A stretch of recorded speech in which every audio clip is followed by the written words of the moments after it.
So welcome to our World Conference Speakers of Parliament panel on what role for parliaments in shaping our digital future. This panel is being recorded and will be available later on IPU's YouTube channel. And if you're active on social media, I've been asked that you can join the conversation using hashtag 6WCSP, as in World Conference Speakers of Parliament, and hashtag IPU, if you'd like to follow along in that way. I'm Caitlin Kraft-Buckman. I'm CEO and founder of Women at the Table and the AI and Equality Human Rights Initiative. I'll be your moderator today for the role of parliaments in shaping our digital future. This Monday, as some of you may know, and some of you attended, the Summit of Women Speakers of Parliament, who debated on whether it's already too late to make AI gender sensitive and to eliminate violence against women online. The pro-debaters agreed with the House motion, contending that gender-biased AI is not a woman's problem, it's a human problem, it's a whole-of-society problem. However, the majority in the room argued against the motion, advocating instead for an urgent need for legislation and oversight for AI use and development, maintaining that no other existential field is left without regulation, and that governments have to set the legal framework for the use of AI, and then said very strongly that this has to be an international effort. The concluding speakers maintained that we parliamentarians have agency, we have political power, and we need to use that political will today to make sure that AI doesn't reproduce existing power structures and instead helps to create the society we need.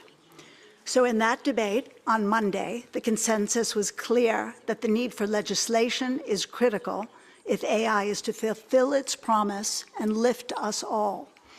And in that, intentionality, human rights-based design, and accountability mechanisms are fundamental, urgent, and necessary as we race towards creating and deploying digital public infrastructure and the legions of government and private sector services that will affect us all. So we've come to the right place and the right time to continue this discussion with speakers of parliaments on the role for parliaments in shaping our digital future. And we have a wonderful panel lined up, as well as an impressive, thoughtful, and very long speaker list. So unfortunately, from your original program, Ms. Noor Abu Ghosh, from the president of the IPU Board of Young Parliamentarians based in Jordan, has not been able to join us on this panel. However, we do have Hugo Mota, who is president of the Chamber of Deputies, Brazil. And when Mr. Mota speaks, he will speak in Portuguese, so just have your translators at the ready, please. We'll have a video message from Amandeep Singh, UN Undersecretary General and Special Envoy for Digital and Emerging Technologies. We will hear from Surenya Abdullah, who is the Chief of Strategic Planning and Membership from the International Telecommunication Union and has a fabulous background that's going to be especially pertinent that we'll bring up later when she speaks. And Jovan Corbellia, who is the Executive Director of Diplo Foundation and head of the Geneva Internet platform. So before we start, I'd be remiss if I didn't ask you to please later visit the IPU exhibition space in Salle des Pas Perdus, where you can discover more about IPU's 136-year history, as well as its current work. And I am to remind you that IPU is also interviewing speakers as part of its new campaign, Achieving Gender Equality, Action by Action, because progress on women's representation in parliaments is stalling, and a concerning rollback of women's rights in some countries, this campaign will emphasize the urgency of immediate action. So thank you very, very much. So we will begin with Mr. Mota, please. And the question to you, sir, is that Brazil has made important strides in digital infrastructure and access. From your perspective as speaker, How should parliaments lead in ensuring that this digital development strengthens democratic institutions and rights? Cumprimentar a senhora Caitlin Craft Buckman, agradecer a oportunidade aqui de estar participando desse painel. Estou muito honrado em poder falar em nome da Câmara dos Deputados do Brasil sobre as experiências e as perspectivas quanto ao papel dos nossos parlamentos no tratamento das tecnologias digitais. A tecnologia está em todas as nossas atividades hoje, das questões mais pessoais às mais amplas discussões na arena política. A tecnologia influencia ou determina o que e como produzimos e consumimos, a nossa saúde física e mental, a relação entre os cidadãos e seus representantes no parlamento. Isso tudo em altíssima velocidade e em permanente mudança, trazendo oportunidades e também riscos. Não há como retroceder ou fechar essa caixa de Pandora, como nunca houve como renunciar ao fogo e à roda. No Brasil, 9 em cada 10 cidadãos acessam a internet em seus domicílios ou em smartphones. E esta é também a realidade de muitos outros países aqui representados. A questão central, portanto, é como abordar e regular esse traço cada vez mais incontornável da nossa vida. O ponto de partida é reconhecer que a tecnologia oferece uma oportunidade de maior autonomia às pessoas. Outro ponto central é não ser ingênuo sobre os potenciais desvios que o uso intensivo da tecnologia apresenta. Desvios que podem acabar por restringir aquela autonomia. Entre esses dois pontos é que os parlamentos devem buscar o equilíbrio que resultará numa regulação apropriada do nosso futuro digital. Uma regulação que combine a promoção da inovação e a proteção dos direitos humanos, individuais e coletivos. A dicotomia entre inovação e proteção é ilusória, se tivermos responsabilidade. Uma regulação que coloque a pessoa humana no centro de suas preocupações, que encontre meios para enfrentar o problema da desinformação deliberada, particularmente sério para a integridade de nossas instituições democráticas, sem restringir indevidamente a liberdade de expressão. Que ofereça condições para que o nosso futuro digital não dependa de um número restrito de países e ou empresas. Aqui, vale destacar que no Brasil 89% da oferta interna de energia elétrica se origina de fontes renováveis, onde a média mundial é de 30%. Isso sinaliza um imenso potencial para que o Brasil seja um polo para o processamento de dados intensivo em energia, sem prejudicar o meio ambiente. Uma boa regulação deve naturalmente resultar de amplo processo de consultas aos mais diversos setores da sociedade. Também deve se beneficiar da experiência internacional sobre as diferentes escolhas feitas e suas consequências na vida prática. Este intercâmbio aqui é, portanto, da maior relevância para os debates em nossos parlamentos. À luz da experiência do Brasil, os parlamentos se fortalecem para melhor interação com os seus cidadãos, à medida que o próprio processo legislativo é digitalizado, ainda que gradualmente. Ao disponibilizar esses dados aos cidadãos, gera-se um canal de aproximação e interação entre o parlamento e os cidadãos. Um canal que deve ser de mão dupla, claro, simples, confiável e acessível a todos.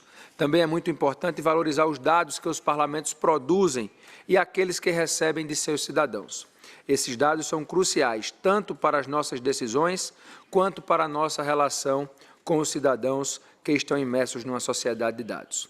Relevante também é estabelecer parcerias com outros parlamentos com que se encurtam as curvas de aprendizado e se estabelecem novas oportunidades de colaboração.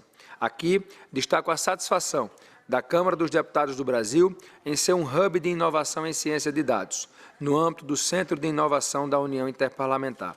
Hoje, esse hub já conta com a participação de 35 parlamentos. Muito obrigado.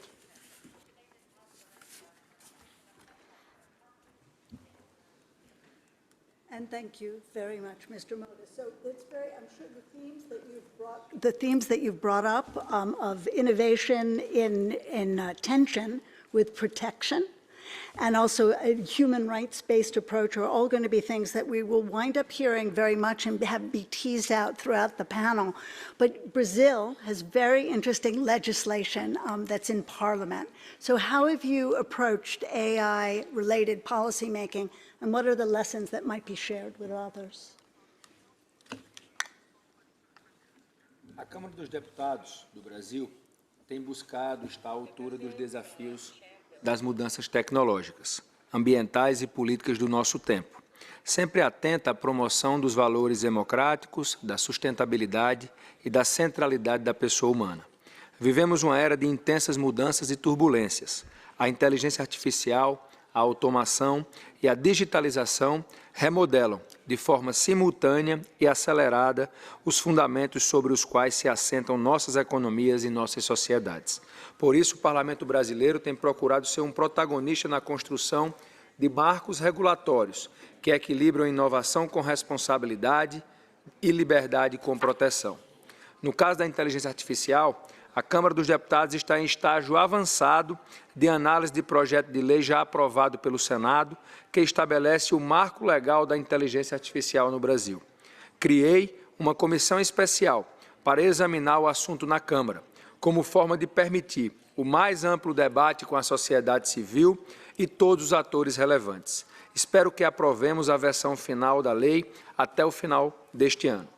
O projeto busca garantir a inovação ao mesmo tempo em que salvaguarda direitos e mitiga riscos, seja na democracia, no trabalho, na proteção de dados e em outras esferas. A proposta aprovada no Senado e que nós iremos debater e analisar classifica os sistemas de inteligência artificial quanto aos níveis de risco para a vida humana e de ameaça aos direitos fundamentais. E estabelece que apenas os sistemas de inteligência artificial generativa e de propósito geral, ChatGPT, por exemplo, deverão ter avaliação preliminar de risco.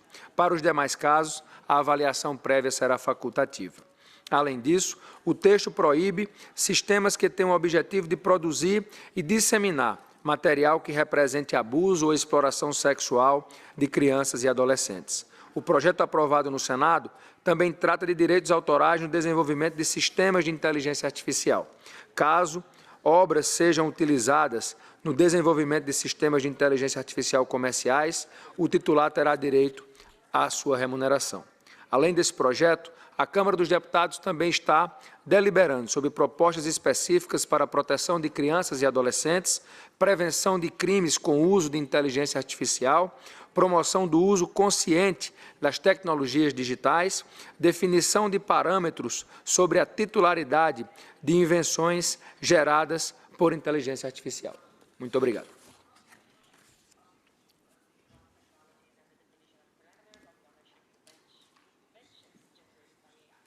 Thank you. Thank you very much, Mr. Voda. All right. So having this national point of view, we're going to now have a global point of view. We're going to hear from Mr. Amandeep Sil, who I explained, Gil. Yes, I don't know why he's there. Because okay, so who we all know quite well and we all admire. So we're going to hear a little video message from him that's going to give us a landscape about what's happening at the UN level and the global level. So, shall we play? Hit play, please.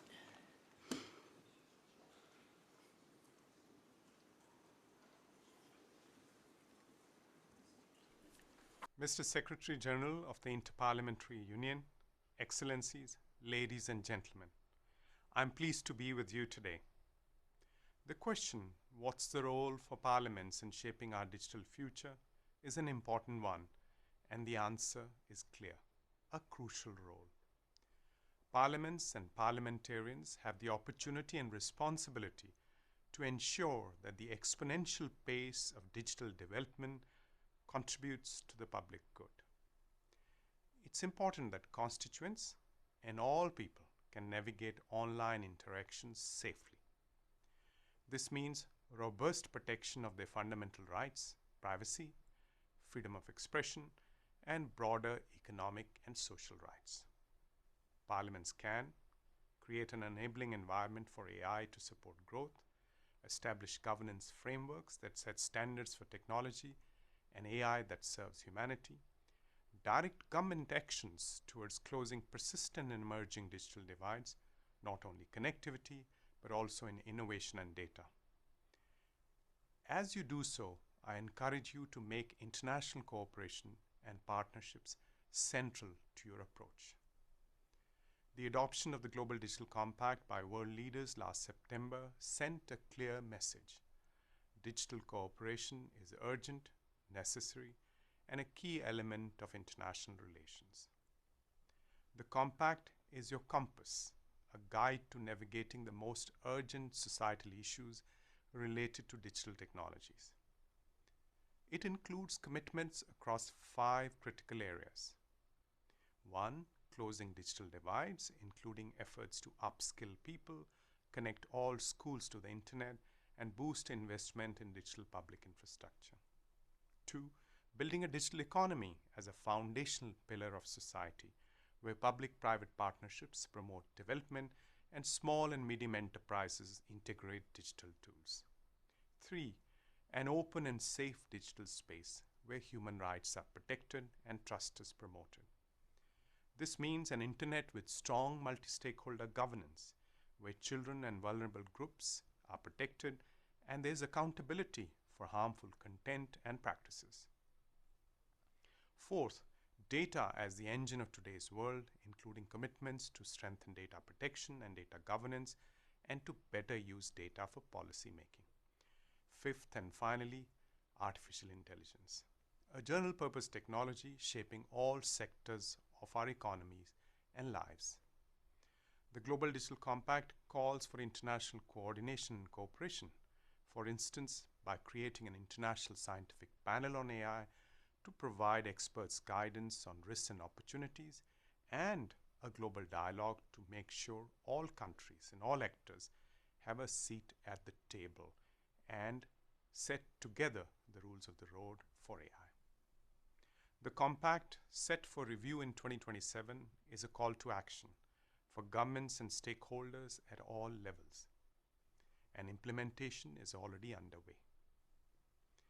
Ladies and gentlemen, previous waves of technological change taught us that international cooperation and governance are essential to ensure that future innovation serves the public interest. And AI is a landmark in this regard. The UN has moved decisively. In October 2023, the Secretary General announced a high-level advisory body of international independent experts on AI. Member states decided to include some of their recommendations in the Global Digital Compact. I have highlighted 2 of them: the establishment of an international scientific panel and a global dialogue on AI within the United Nations. The scientific panel will promote a common understanding of AI risks, benefits, opportunities, and capabilities, and help bridge knowledge gaps. And through the dialogue, we expect to align governance efforts and reinforce their interoperability. There's a third aspect that's critical, and this is putting a floor under the AI divide. The high-level advisory body on AI presented some options, some recommendations in this regard. And in turn, the member states requested the Secretary General to present innovative financing options for AI capacity building. The Secretary General's report responding to this request from member states will be released this year in September and will present concrete operational pathways for countries to develop their AI capabilities. I encourage all of you to read this report, give it visibility among your peers and constituents, and encourage action on its recommendations. Let me conclude. The United Nations remains the only forum where urgent global issues can be discussed with global participation. It served this role in the aftermath of World War II and throughout the Cold War. It provided a platform to address as one global community the risks of nuclear weapons and climate change. Today, the UN, as a parliament of mankind, is the place to discuss digital and emerging technologies, learn from each other, and find common solutions to our common challenges. Parliaments are the custodians of the democratic process. You have the power and responsibility to ensure that digital technologies are developed not only in line with national priorities, but in the best interest of all of humanity.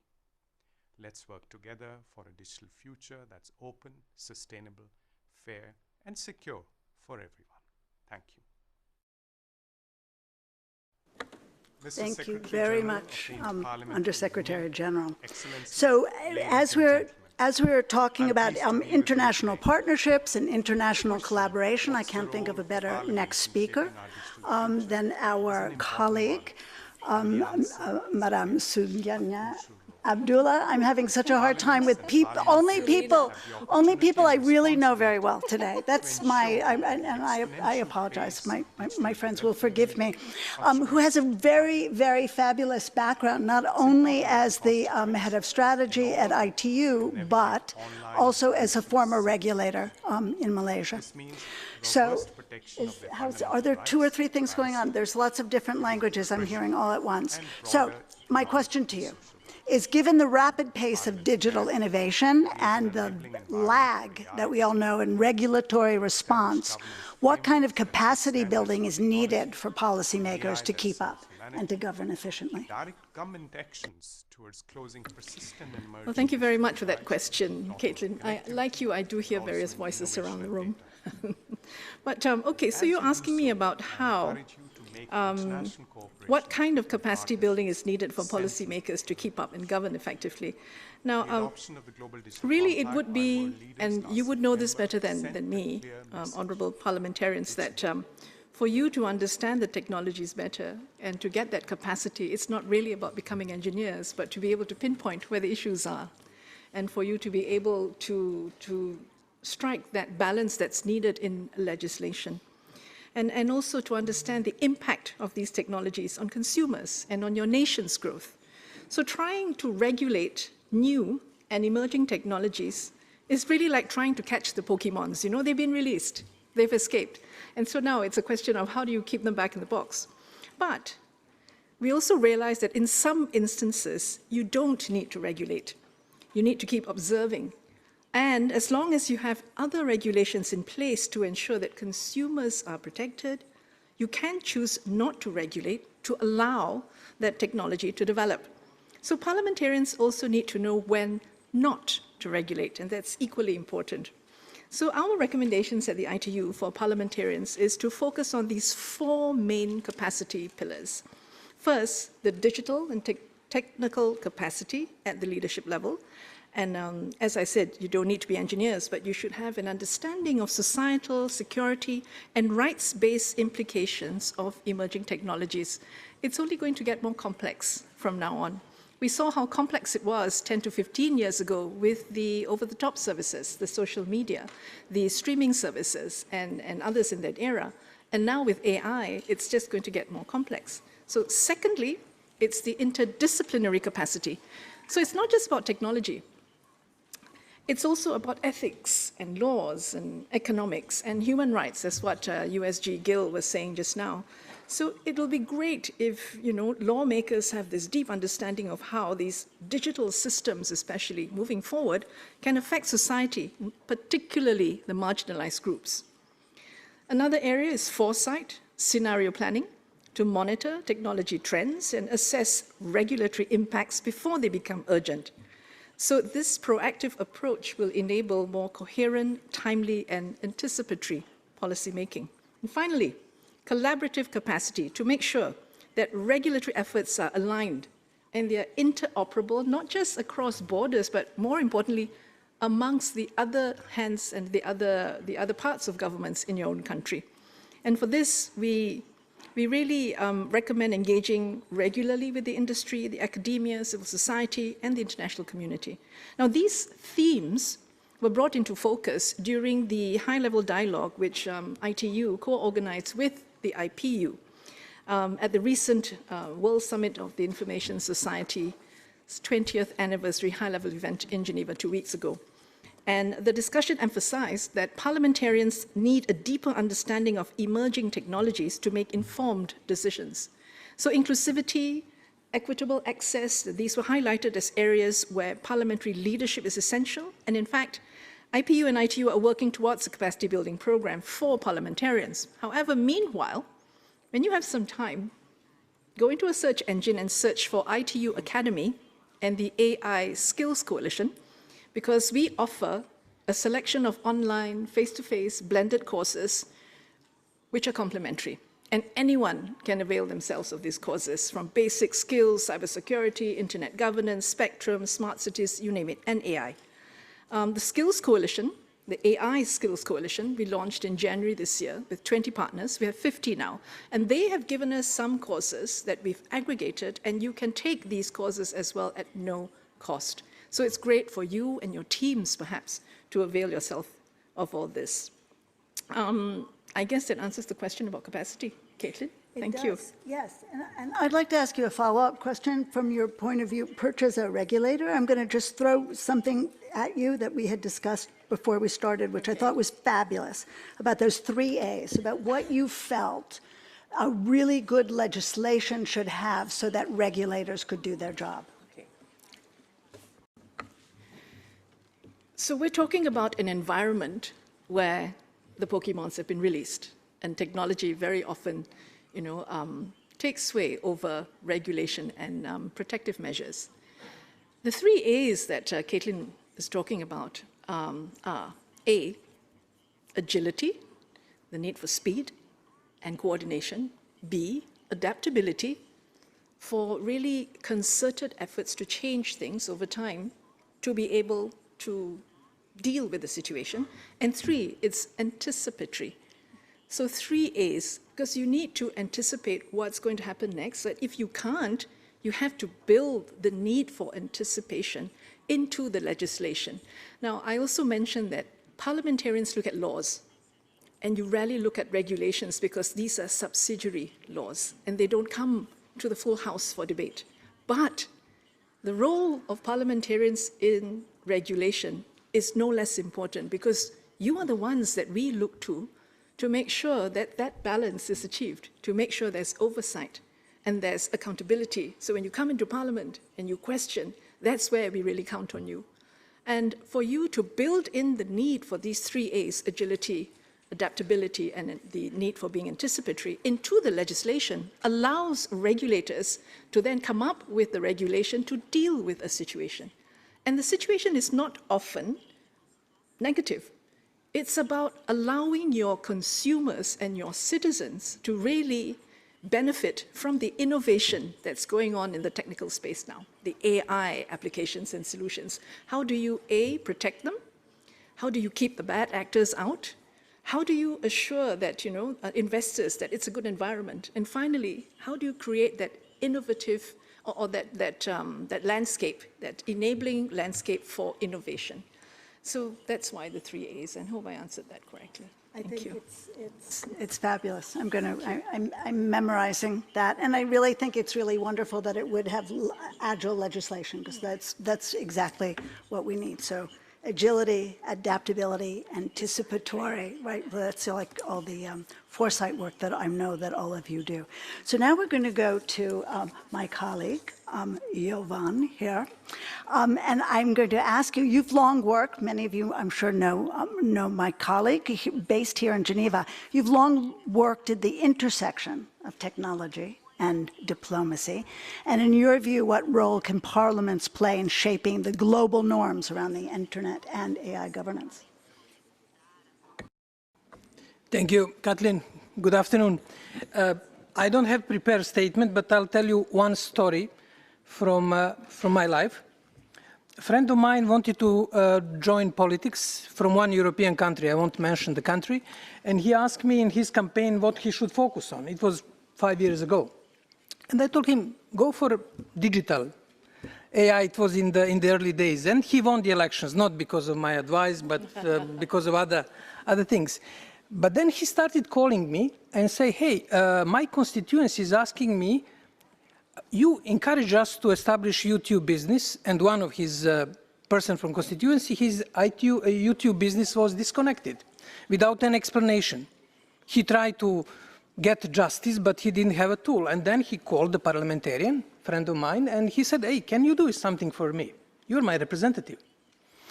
He called the government, and government saying, well, not exactly. Ministry of Telecommunication, Ministry of Foreign Affairs, called Geneva. They called one organization in Geneva, and they told their answer was, no, we can't help you. He again called me for one cyber attack, and recently for one of his friends, not constituency, who got divorced because of the answer getting from ChatGPT. Well, I think the reasons are much more complex, but he basically found this excuse. Now, what was the basically gist of this, or moral of this story?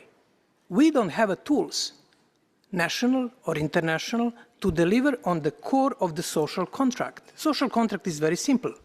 People elect you, they have to get back to the, you have to deliver to them, you have to deliver basically a few things: peace and stability, economic prosperity, and protection of lives and interests. Let's not complicate the matters.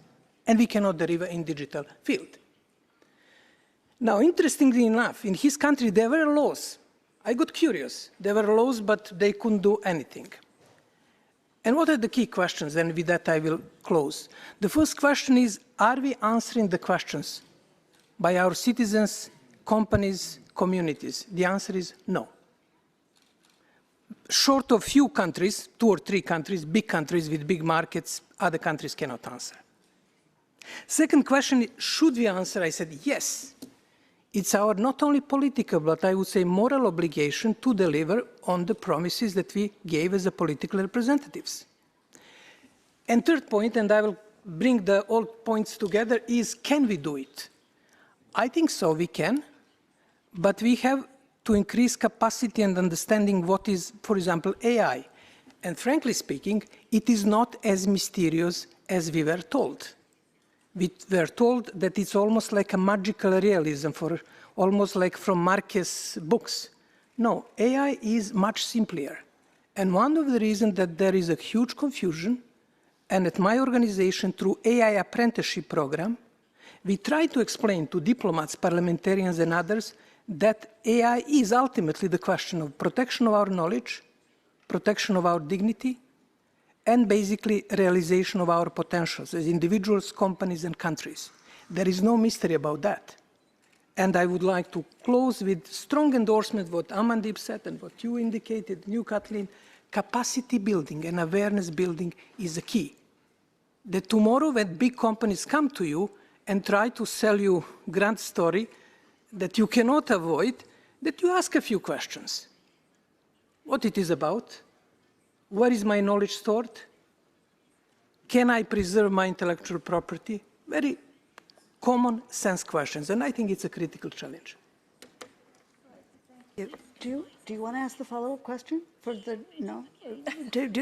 There was some disagreement here, so I would love to have a lively panel. Okay, maybe. Yes, let's go off book if that's okay with everyone. Well, no, I wouldn't say disagreement, but I would... I love disagreement. Okay, Johan. So I would say it's a challenge. Now, you know, your friend who had his YouTube account cut off, I can talk about ASEAN because I'm very familiar with the regulatory frameworks in ASEAN. I know that if a consumer has a problem, they would go to the regulator. Now, the regulators for this sector in Asia, especially, are the masters of the internet universe. Everybody goes to them for any problem. I forgot my password, you know, the dogs are bothering my postman and they can't deliver my letter, so they come to us. And something like that would have come to the regulator in Malaysia, and even though regulators have very little powers to deal with the social media providers, they will assist and they will support the aggrieved person to find recourse. So there are tools that you can use now. 10, 15 years ago, I would say that the social media providers were not so open to recourse, but they're a lot better now. So I hope that he will be able to find, or she will be able to find some recourse in that sense. And of course, you know, there's the parliamentarian. And that's why we as regulators, well, I speak as a regulator in my previous life, we also depend on parliamentarians to help us with all this. Don't underestimate your role in this digital space. It is paramount. Thank you. Or do you want to respond to that before I ask a follow-up question? One question, and it's great for ASEAN countries, and I agree with that in situations improve, but I did a case study, I followed it, and it's a European country. And I follow all channels through national parliaments, to Geneva, through Brussels, to pressure from Washington, D.C. Mission, and this. I did a case study, and it didn't work. I told him, listen, start something else. He's now growing some sort of potatoes and other things, which is much safer, and nobody can deprive them from that. But I wish we, as a diplomats, as a parliamentarians and community, we should make sure that to replicate the experience from ASEAN. And I suppose the point is that whether it's currently in there or people are not using the levers, what we need is our legislators or parliamentarians to put in those levers of accountability so that their regulators can really interact with the international platforms. I'm going to ask you one, and I will ask you to be brief because we have our 22 people that want to have their say. But we know that we have international forums here in Geneva and elsewhere. So we have digital policy. We have lots of standards making that's happening in the UN system or also regional networks. How can we translate those conversations and sort of the best practices into national policies? How we can translate on the national level? No, from the international to the national. National. Well, that's must, I would say, and I guess this is the purpose of this our gathering today, to inspire you to transfer this sort of international dynamics which were mentioned into national laws, and that has to be done. Awareness has to be brought. Levers that we should use should be strengthened. And it's not basically, I was probably too pessimistic in order to raise the awareness, but we don't have that many options. We have to develop it from international level to national level, and from national level, which I would highlight, to international level. Your representatives, diplomats, have to push for this human-centered AI, to protection of your knowledge, to protection of core interests of the countries in the AI field. The first step is to understand what we are talking about and to dismiss this mystery around AI. It is not as mysterious as we were told. And I think Parliament should run the sessions, awareness-building sessions, but not about neural networks and these very concrete issues. What does it mean to create AI agent, chatbot, and other things? That would be my advice. That's fabulous. So it's sort of back to first principles, the first principles of what AI is, what the technology can or cannot do, what the aspirations of the technology are, and also this sort of rights-based approach. So we have received requests from 11 speakers of parliament and 10 vice speakers and other delegates. We're going to have two lists, as you know, for speakers of parliament and then deputy speakers and other delegates. We're going to ask you, please, to keep your interventions to 2 minutes so that everyone has the opportunity to speak. And we will begin with the Speaker of Parliament from Singapore, followed by from our Nigerian colleague from the House of Representatives. So. Thank you, and a very good afternoon to all. I thank the panelists for your insights. I agree that parliaments play a key role in shaping thoughts and galvanizing action towards our collective digital future and its intended challenges and opportunities. So let me share two aspects of Singapore's own experience. First, our digitization journey has been met with the increased sophistication of scams. For example, the awesome potential of generative AI can be hijacked to deceive. Scams today affect everyone. Victims include the digitally literate, some who stubbornly deny being defrauded until it's too late. So combating scams requires thoughtful legislative responses. This year, our Singapore Parliament, we debated and we passed the Protection from Scams Bill. It became law actually just this month. This landmark legislation empowers the authorities to issue restriction orders, temporarily freezing bank accounts of would-be victims. Such orders are measures of last resort. Our legislature recognizes the need to strike a balance between protecting victims from sophisticated scams and ensuring that livelihoods are not unduly inconvenienced. Second, while we've encountered scammers and other bad actors in our digitization journey, we've also found opportunities to collaborate. Singapore is heartened to have found common cause in our active pursuit of government-to-government digital economy agreements. These agreements seek to establish and shape international rules, set benchmarks, and establish interoperability procedures for cross-border digital transactions, such as e-invoicing and digital identities. We have since signed digital economy agreements with France, with Vietnam, and the US, amongst others. Through these agreements, we aim to enhance our common understanding of standards and governance models for emerging technologies such as AI, so that all may prosper. We hope to work with many more countries to come. Thank you. Thank you, sir. We will now hear from the Speaker of the House of Representatives of Nigeria, followed by Canada. Thank you, the Chair, distinguished colleagues. As Speaker of the Nigerian House of Representatives, I wish to emphasize the critical role of Parliament the Parliament must play in forging a just, inclusive, and secure digital future. Nigeria is dedicated to promoting digital rights, safety, and inclusion through proactive legislation. We have implemented key laws such as the Nigerian Data Protection Act and the amended Cybercrime Bill, which strengthen confidence in our digital infrastructure and update our legal framework to meet modern challenges. Our digital transformation is not only solely about technology. It prioritizes empowering people, expanding access, and protecting rights. Through efforts like the National Assembly Open Week, we have connected with over 7,000 citizens, especially youth, via digital platforms to encourage participation. The Reserved Seats Bill for women reflects our commitment to ensuring digital policies promote gender equity and inclusivity.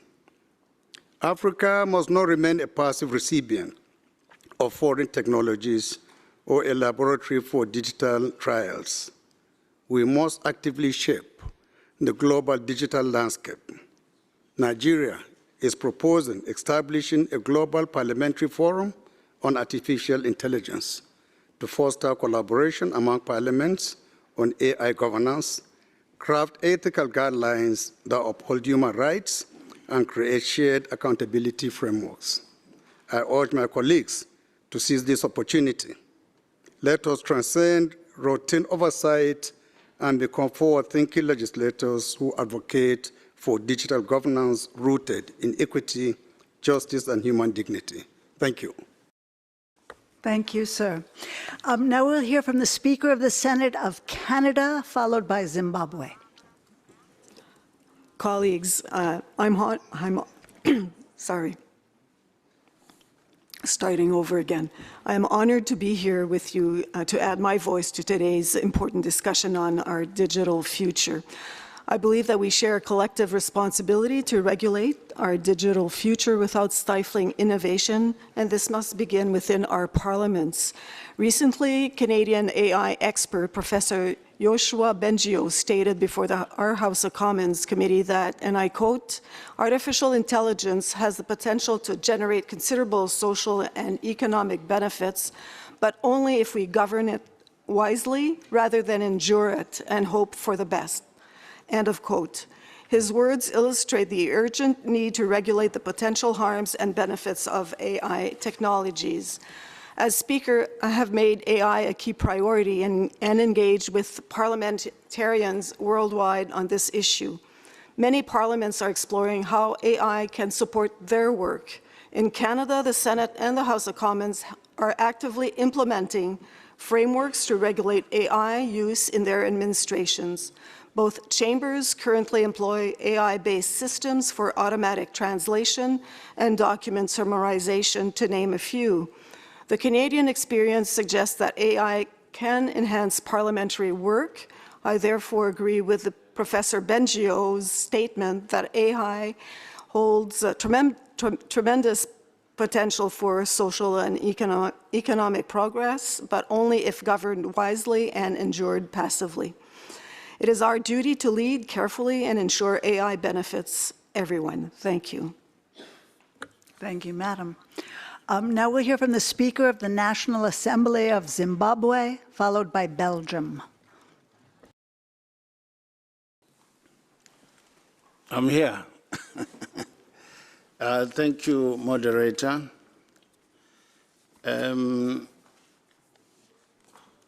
Taking on what Madame Abdullah said, the 3 A's: agility, adaptability, and anticipatory posture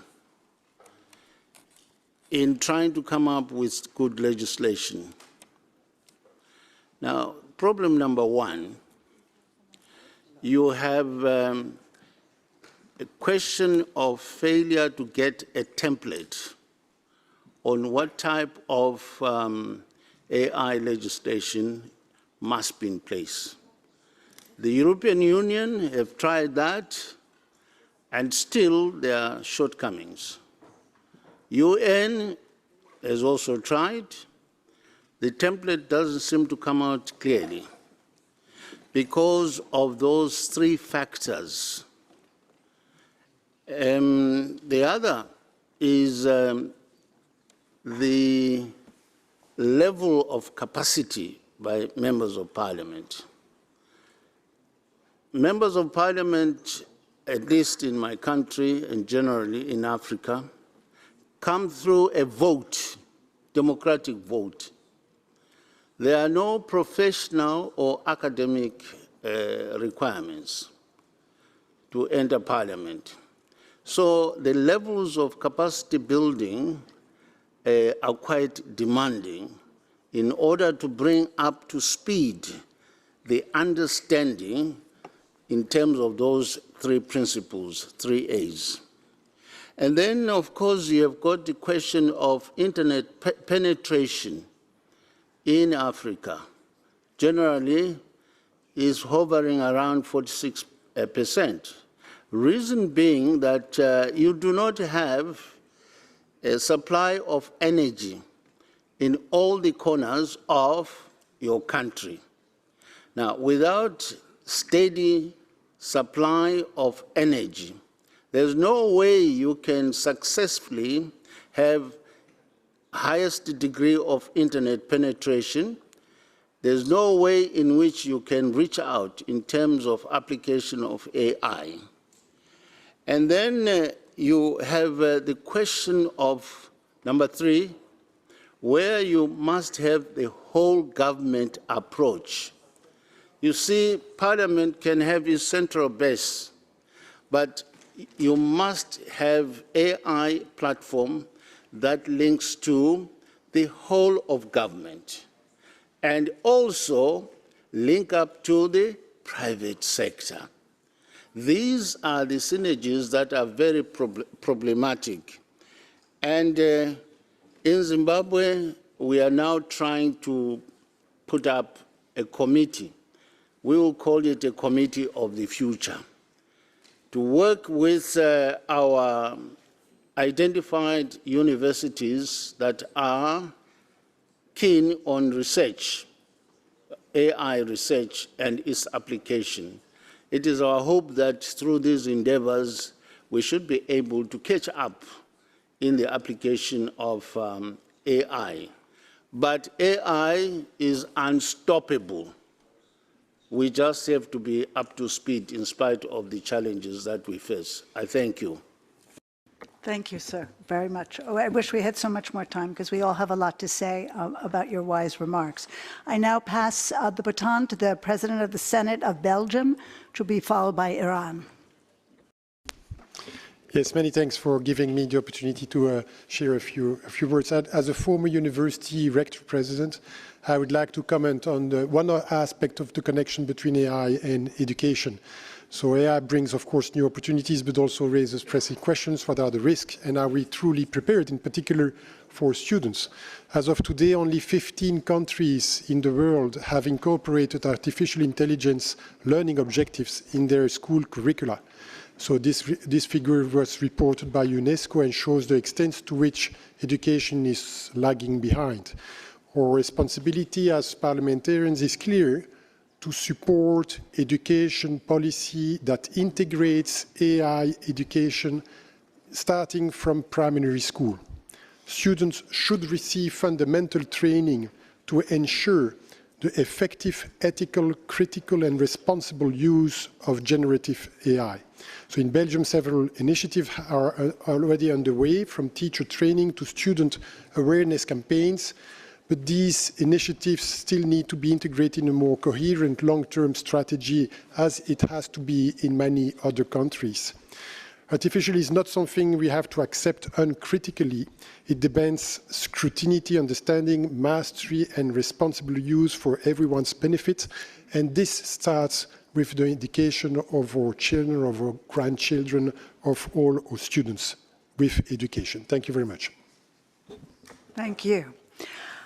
Now we'll pass the microphone to the Speaker of the Islamic Parliament of Iran, followed by Botswana. In the name of God, ladies and gentlemen, esteemed representatives of parliaments, digitalization is the defining reality of our era. From education and healthcare to business and politics, digital technologies are transforming every aspect of life. However, this transformation is not without challenges. As representatives of our nation, we stand at a critical juncture to steer this digital revolution towards a future that upholds justice and human dignity while reducing digital divides. The Parliament of Iran has seriously advanced the shaping of the country's digital landscape. The National Information Network, at the backbone of Iran's cyber policy, provides a secure, reliable, and domestic infrastructure for citizens. Artificial intelligence, or AI, represents a transformative opportunity. In Iran, we have applied AI to address national challenges, from managing natural disasters to improving healthcare services and developing economic growth, while striving to ensure that this technology serves the public good without compromising our cultural and ethical principles. And dear friends, now we are witnessing the misuse of artificial intelligence for injuring public opinion, to secure political interest, as well as for assassination. For example, the Zionist regime of Israel, in its recent wars against Gaza, Lebanon, and the Islamic Republic of Iran, abused it for assassination. The international community must adopt deterrent laws to prevent the misuse of it. In response to associated risk, Iran's parliament has passed the Data and Privacy Protection Law and developed the digital valid identity system document to guarantee privacy, data security, and human dignity in the digital space. Thank you. Thank you, sir. Now we will hear from the Speaker of the National Assembly of Botswana, followed by Monaco. Thank you very much, moderator. I think from the perspective of Botswana on the role of parliamentarians in shaping our digital future, we must go to the basics of why we exist as parliaments. First is our legislative responsibility, that we legislate responsibly so that in the end we enact adequate and proper laws to regulate, but also most importantly, as one of the panelists has said, knowing when not to regulate. But Parliament also exists to, to represent the populace. So, meaning that parliamentarians need to be there to ensure that justice prevails in the digital space. And that is important that we also, as parliamentarians, provide effective oversight on the executives.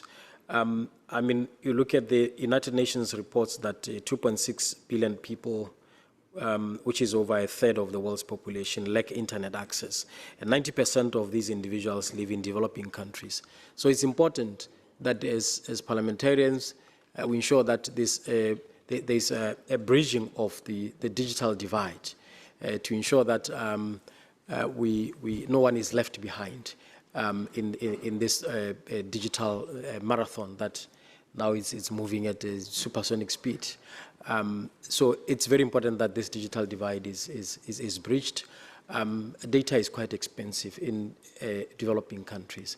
It's important that we also dialogue in terms of making sure that the have-nots also have access and have space in the digital future. I thank you. Thank you. Thank you very much. Now we'll hear from the Speaker of the National Council of Monaco, followed by Nepal.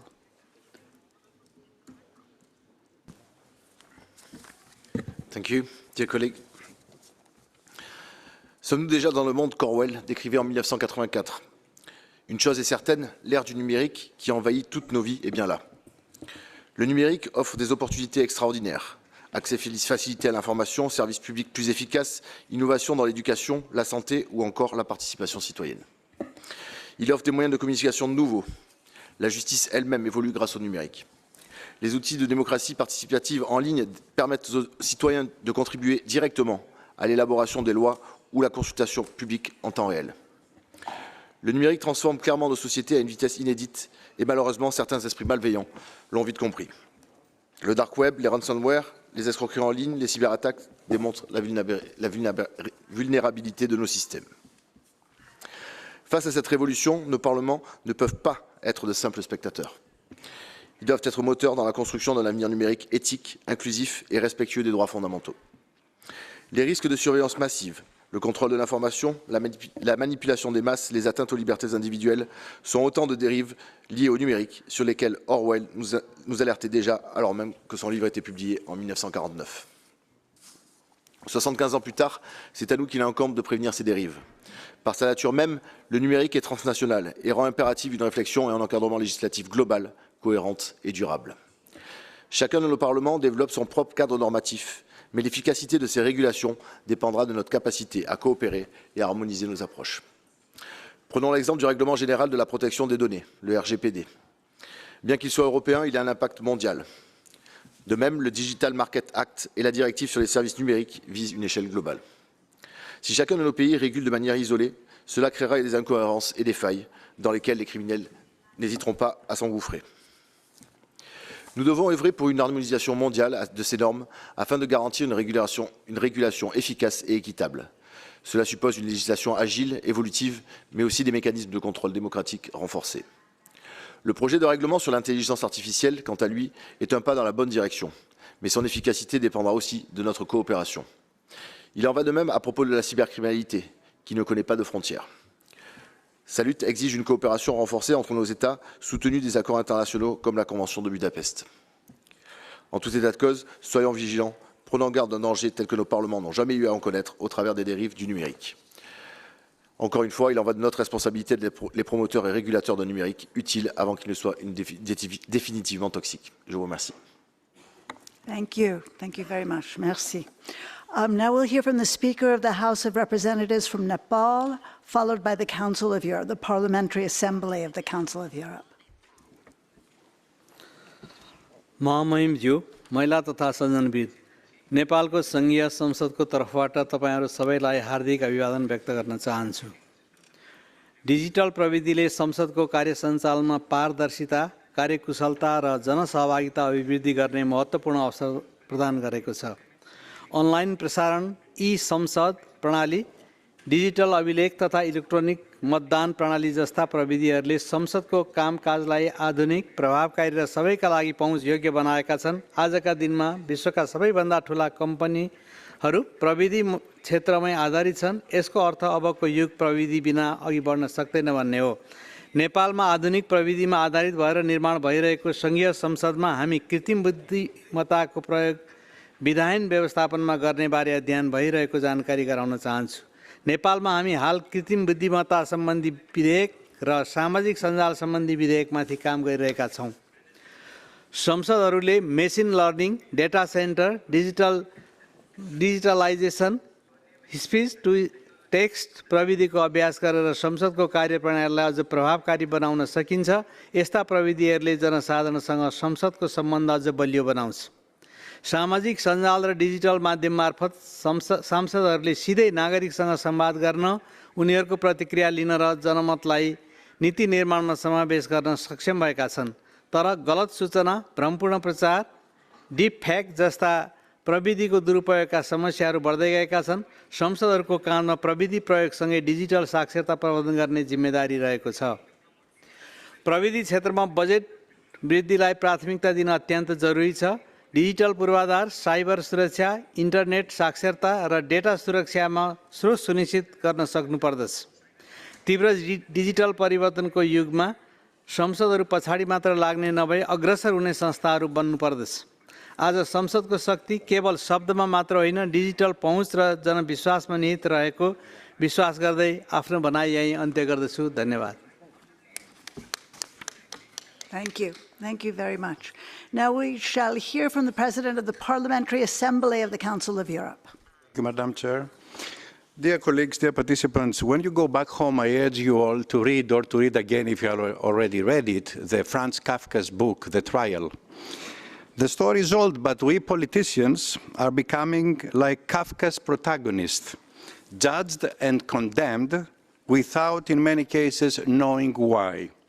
This is the danger we face today, a world where decisions about public life, reputation and governance can be influenced by algorithms without explanation, without accountability. That's why transparency and oversight matter. The new Council of Europe Convention on Artificial Intelligence is a breakthrough, the world's first binding treaty to ensure AI respects human rights, democracy, and the rule of law across its entire life cycle. It was negotiated in Europe, but with partners from around the world, from Canada to Japan, from the US to Uruguay, because this is not just a European issue, it's a global one, and the treaty is open for any country to sign. Now, parliaments have a vital role to play, and I urge you all to lean into this issue and bring the Convention to the attention of your fellow parliamentarians. Let it be discussed, let it be ratified, because through this Convention, we can lay the foundation for a global mechanism, a modern safeguard for democracy itself against the threats that emerge from the misuse of artificial intelligence. Technology, dear participants, must serve humanity, not silence it. Let us make sure the digital future will not be a Kafkaesque future, but a democratic, fair, and humane. Thank you so much. I'm sorry I have to go because it's my turn to speak on the plenary. Okay. I usually stay by the end of the debates, but I'm really sorry that I have to go now. Right. Thank you so much for listening to me. Thank you very much for sharing with us. Thank you. And I'm a very big fan of the treaty and the HUDERIA, that human rights impact assessment that you've created there. All right, we shall now go on to the deputy speakers and other delegates, going to the vice speaker of the Senate of France, followed by Portugal. Merci, Madame la Présidente. Je m'exprimerai en français, tant je conçois que la diversité linguistique est un enjeu absolument majeur pour l'espace numérique, d'ailleurs comme pour l'alimentation même de l'intelligence artificielle. Le français, dans l'intelligence artificielle, c'est 2 à 3% des ressources. Donc c'est quelque chose de très important pour nous. Premièrement, mes chers collègues, je crois qu'il faut que nous revendiquions la régulation. La France, depuis 50 ans, et l'adoption en 1978 de la loi sur l'informatique et les libertés, a confié à une autorité administrative indépendante la question de la régulation. C'est absolument essentiel si nous voulons protéger la vie privée, protéger nos enfants, protéger également les médias et la liberté d'expression. Il faut un droit souple, il faut des autorités compétentes, et c'est le modèle que nous promouvons, avec une vraie difficulté. C'est que nous avons comme opposition souvent le fait qu'on nous dise que la régulation est un obstacle à l'innovation. Et à nous, parlementaires, de défendre la légitimité même de la régulation au nom des peuples que nous représentons. La deuxième chose qui est à mon avis très importante, c'est la question de l'alignement du droit du virtuel sur le droit réel. Des crimes, des délits qui seraient lourdement condamnés dans la vie réelle échappent à toute sanction. Et ça, c'est quelque chose d'extrêmement important. Alors, je ne méconnais pas les difficultés que nous rencontrons en matière de constitutionnalité, de proportionnalité ou même de conformité aux engagements conventionnels, y compris d'un pays européen comme la France. Mais c'est par ce biais-là que nous pourrons faire de la terra incognita, qu'est l'intelligence artificielle, une nouvelle frontière, une nouvelle opportunité qui ne peut être qu'un espace dans lequel règnent les règles de l'humanisme. Je vous remercie. Merci à vous aussi. Yes, we have okay. We now go to the Deputy Speaker of the Assembly of the Republic from Portugal, which will be followed by Latvia. Madam Chair, dear speakers, 3 topics that Portugal would like to share with all of you. First, the regulation of artificial intelligence requires informed and proactive legislative action. In Portugal, the Parliament formally recommended that the government establish a technical working group to develop a national agenda for artificial intelligence. This reflects an institutional commitment to addressing the ethical, social and legal challenge posed by AI. Parliaments must stay engaged in such process to ensure future legislation in grounded and democratic oversight and public interests. Second, digital transformation must begin with parliaments themselves. The Portuguese Parliament has adopted tools such as assisted transcription to improve efficiency. But digitalization must also serve to enhance transparency, accessibility, and citizen engagement. Technology should help bring the legislative process closer to public, not just modernize internal procedures. This serves for parliaments, such as governments, must understand the potential to facilitate citizens' life, AI, to reduce bureaucracy. Third and final, above all, the digital transition must reinforce democracy, not undermine it. Parliaments must lead by example, ensuring that technology serves to reinforce pluralism, accountability, and democratic values. This means legislating against manipulation, disinformation, and digital abuse, while also safeguarding innovation by anchoring in the public interest and the protection of human rights. But in doing so, we must resist the temptation to undermine the very principles at the heart of liberal democracies, especially freedom of expression. As parliamentarians, our role is to defend and protect diverse voices, not to restrict them. Collectively, we are parliaments of nations, not parents of nations, and we must never assume the authority to dictate what citizens may think, say, or believe. Thank you. Thank you very much. We'll now go to the Deputy Speaker of Parliament from Latvia, followed by China. Thank you. Distinguished panelists, dear colleagues, I totally agree that our role as parliamentarians is to legislate in the first place. But in this digital age, our task as parliaments is not only to legislate, but also to humanize the future. We live in a world of astonishing progress, yet also a deep inequality. The same technologies that connect us can also divide us. While AI grows more powerful, many citizens still struggle to log in into public portals or somewhere to connect to the internet or, as we've heard, electricity at all. And that is why in Latvia we believe parliaments must act as translators between fast-moving technologies and the needs of real people. We support innovation, but we insist on inclusion. That means supporting those that are often left behind: women, elderly, rural communities, people with low income. And in Latvia, we are helping around 10% of our senior population and vulnerable groups gain digital skills. But access is not enough. System must be built not just to function, but to feel human. In design, in language, in dignity, and language matters. AI models often overlook small languages like Latvian, and it's not intentionally, but because the data isn't there. It is why countries like ours must invest in language resources and push for multilingual AI as a global public good. Linguistic diversity is not a luxury, it's a digital justice. And justice also includes safety. A truly digital justice must also be a safe one, especially for women and children. Online gender-based violence, deepfakes, AI-generated abuse, they are happening now. Parliament must act, and not to catch up, but to get ahead. Because if democracy does not shape the digital future will unshape democracies. Thank you. Thank you. Thank you very much. We'll now hear from a member of the National People's Congress of China, followed by Qatar. Thank you, moderator. Honorable speakers, distinguished guests, distinguished delegates. Last year, the UN Summit of the Future adopted the Global Digital Compact.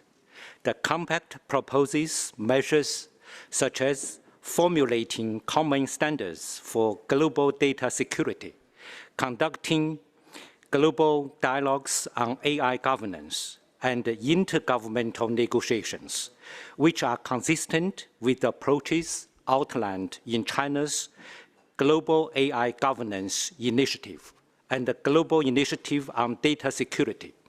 China has always supported the United Nations as the main channel for advancing global digital governance. We stand ready to work with all parties to jointly promote the implementation of the Compact and inject new impetus into advancing global digital development and cooperation, as well as building an inclusive, open, fair, and secure digital future. This year marks the 80th anniversary of the founding of the United Nations and the 10th anniversary of the proposal to build a community with a shared future in cyberspace, which is put forward by President Xi Jinping of China. Faced with a global cyber and digital space fraught with changes and turbulence, we should firmly uphold multilateralism and resolutely safeguard the existing international rules and order in cyberspace. Parliaments of all countries can leverage their own unique features and strength to make positive contributions to promoting implementation of the Compact, bridging the digital divide and advancing global digital development and cooperation. China is willing to uphold the philosophy of extensive consultation and joint contribution for shared benefit, strengthen communication with members of the World Conference of Speakers of Parliament, and work together to build a community with a shared future in the digital world. Thank you. Thank you, sir. Now we'll hear from a member of the Shura Council of Qatar, followed by Togo.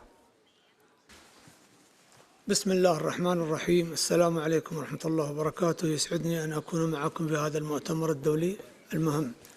في ظل التحديات الرقمية المتسارعة باتت الحاجة ملحة أكثر من أي وقت مضى لتطلع البرلمانات بدور ريادي في تشكيل مستقبل رقمي آمن ومنصف ومستدام. فالعالم اليوم يشهد تطورات تكنولوجية مذهلة يتقدم بوتيرة متسارعة، يتقدم الذكاء الاصطناعي وما يصاحبه من فرص واعدة وتحديات عميقة تمس قضايا الخصوصية وأمن المعلومات والعدالة في الوصول إلى المعرفة. وفي هذا السياق تبرز ضرورة حوكمة العالم الرقمي وفق معايير أخلاقية واضحة والتزام بالمواثيق الدولية التي تنظم في هذا المجال الحاضر والمستقبل، كما يضمن عدم انحراف هذه التقنيات عن مقاصدها التنموية والإنسانية. وقد أدركت دولة قطر منذ وقت مبكر أهمية التحول الرقمي، فاتخذت خطوات سباقة في هذا المجال من خلال تبني استراتيجية وطنية شاملة للتحول الرقمي تشمل تطوير بنية التحتية الذكية واعتماد تشريعات حديثة تتناول الأمن السيبراني وحقوق الأفراد في الفضاء الرقمي، كما حرصت على تعزيز الابتكار الرقمي وهو ما يتجلى في استضافتها الناجحة لقمة الويب وتوقيع الاتفاقية لاستضافة المؤتمر العالمي للهاتف الجوال ل5 سنوات متتالية، مما يعكس مكانة قطر كمنصة إقليمية رائدة للابتكار التكنولوجي. من جانب يواكب مجلس الشورى في هذه التحديات من خلال دراسة التشريعات وتقييم السياسات العامة في هذا المجال وحماية الخصوصية، ويدعم الاستخدام المسؤول للتقنيات الحديثة. ويؤكد المجلس على أهمية أن يكون للبرلمان صوت فاعل في بناء التشريعات متكاملة ينظم الفضاء الرقمي ويسهم في تعزيز البنية الرقمية داخل الدول من خلال توفير الحوافز التشريعية والتشجيعية على الاستثمار في المعرفة والتقنيات الناشئة. كما يدعو مجلس الشورى إلى تعزيز التعاون البرلماني الدولي في هذا المجال من خلال تبادل الخبرات وتنسيق السياسات الرقمية وبناء الشراكات التقنية العادلة تضمن تحقيق التنمية الرقمية الشاملة مع احترام الخصوصية الثقافية والقيم الإنسانية في استخدام التكنولوجيا الحديثة. شكرا.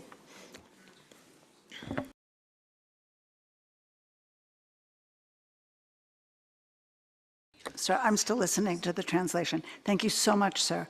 We'll now hear from the Vice President of the National Assembly of Togo.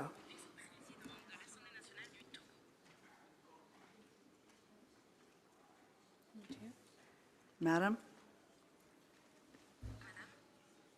Togo?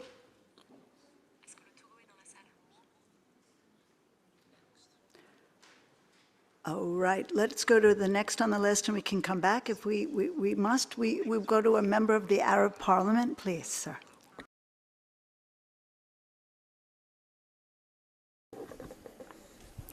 Thank you.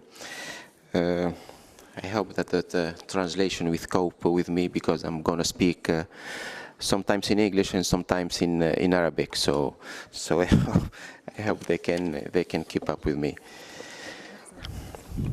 أوكي. يشرفني أن أتحدث إليكم اليوم ممثلا عن البرلمان العربي حول موضوع لم يعد مستقبلا بل أصبح حاضرا نعيشه جميعا في العالم، ودورنا كبير لما فيه في توظيف استخدامه بشكل آمن. وقد أدرك البرلمان العربي هذا التحدي مبكرا، حيث أصدر في عام 2022 أول قانون عربي استرشادي في مجال الذكاء الاصطناعي. وأنا حبيت نقول في المجال هذايا أنه الذكاء الاصطناعي يجب عليه أن يحمي المعطيات الشخصية، والمعطيات الشخصية مهمة جدا. وعلما أن المتغيرات في هذا المجال أسرع بكثير من التشريعات في الدول، يجب أن تكون هذه الأخيرة منفتحة للتغييرات المتسارعة. Also, I would like to talk about the algorithms that are in the AI. And the problem with that is that the algorithm must take in account the specifics of all countries and cultures and other things among that, because we are seeing right now that all the algorithms are, let's say, come from North America or European countries and don't take into account the southern countries and other cultures such as South America, South Africa, Asia, and that's very important, and that's a problem that we are facing right now. Also, I would like to emphasize something that I hope that it won't be two-speed development in the AI. One speed for the northern countries and one other for the southern countries.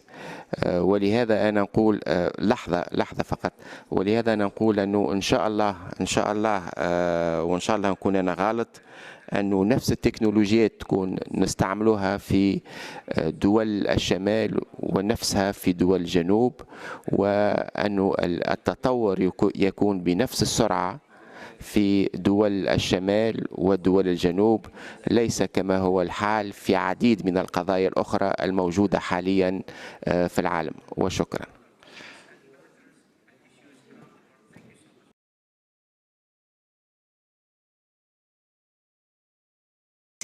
Thank you. Thank you very much.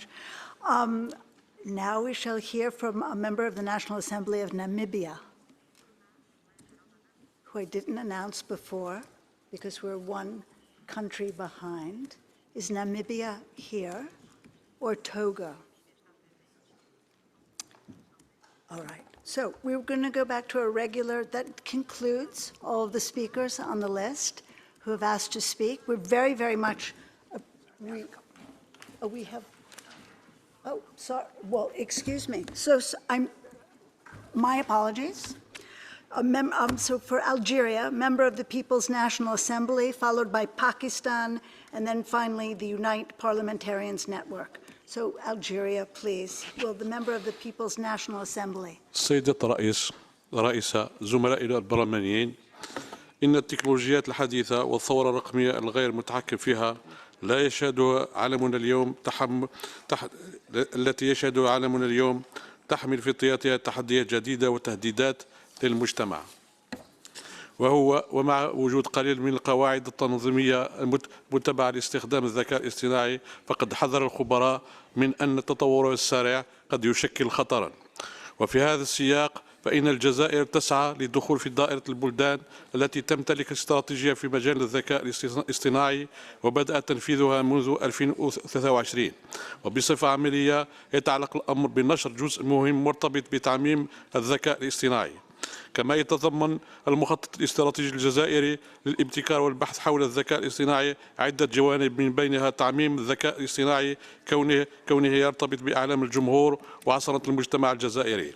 وبالنظر إلى أهمية إدراج الذكاء الاصطناعي في مناهج التعليم العالي، فقد تم إنشاء مدرسة وطنية متخصصة في الرقمنة والذكاء الاصطناعي والاقتصادي.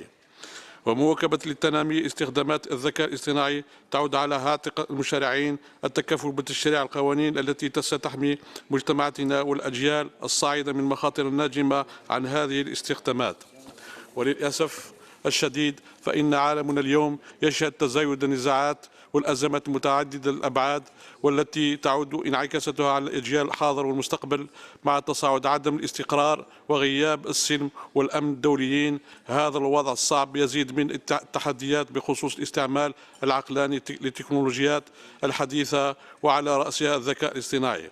وإن أبرز نزاع يخاطب اليوم إنسانيتنا هو الحرب في غزة وما يعانيه الشعب أعزل من أبشع أنواع التقتيل والإبادة الجماعية. في هذا السياق لا بد من التأكيد على الدور المهم للبرلمانيين باعتبارهم مشرعين للسهر على تطبيق المواثيق الدولية واحترام الشرعية الدولية، بعيدا عن الانتقائية في تطبيق المعايير الدولية وسياسة الكيل بمكيالين في تعاطي مع القضايا الدولية الراهنة واستخدام حقوق الإنسان كأداة للضغط على الدول بما يخدم مصلحة الطرف دون الآخر. شكرا على كرم الاستماع. Merci beaucoup. Merci à vous, monsieur. Now a member of the National Assembly of Pakistan.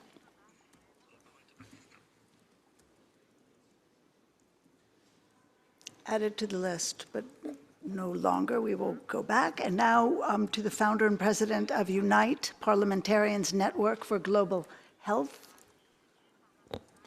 Thank you, Madam Chair. I speak to you as president of the Unite Parliamentarians Network for Global Health, but also as CEO of the Global Agency for Responsible AI and Health, Health AI.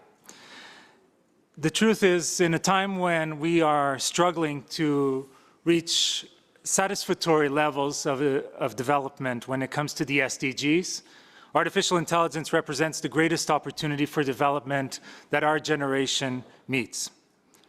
It represents the same as antibiotics represented for infections or insulin represented for diabetic patients in the previous century. Artificial intelligence can save lives. But that being said, AI can be the greatest equalizer, but it can also be the greatest divider of our time. What we are seeing today is a concentration of wealth, of power, and of data for a very few. We are seeing lack of governance of artificial intelligence and the absence of investment in and from low and middle income countries, widening the gap between those who are better off and those that have been consistently left behind. I must say that it is saddening to feel that many times political leaders, particularly in low and middle income countries, consider that by the fact that they are lagging behind from an economic and development perspective, or because they have so many other priorities to attend, that they may consider that this is not the time to invest in artificial intelligence and in the intelligence revolution. But if your country is trailing, this is exactly why you need to double down your investment in AI for the public good. This is a responsibility for all politicians, for all political leaders, from both high-income countries, but also from low and middle-income countries, to build the governance infrastructure, the governance mechanisms, to make sure that humanity does not lose this opportunity, to ensure that technology and AI can benefit everyone, everywhere. Thank you, Madam Chair. Thank you very much. So we are very, very grateful for everybody's statements. We're going to hear a sentence, a wonderful, powerful conclusion from each of our speakers. We're reminded, though, and thankful to you for talking about the most vulnerable among us, making sure that they're connected, that the digital divide is closed, to uphold multilateralism, and to just generally look at the ways that we can strengthen capacity building and our notions of anticipation for this technology that we know very little about. But I'm going to turn now to my colleague here to my right. Muito obrigado pela oportunidade. E só gostaria de destacar a importância da colaboração internacional, também através da diplomacia parlamentar, para que avancemos numa regulação inteligente e eficaz para colocar as tecnologias sempre a serviço do bem comum. Muito obrigado. Thank you very much. Now, Madame Abdullah.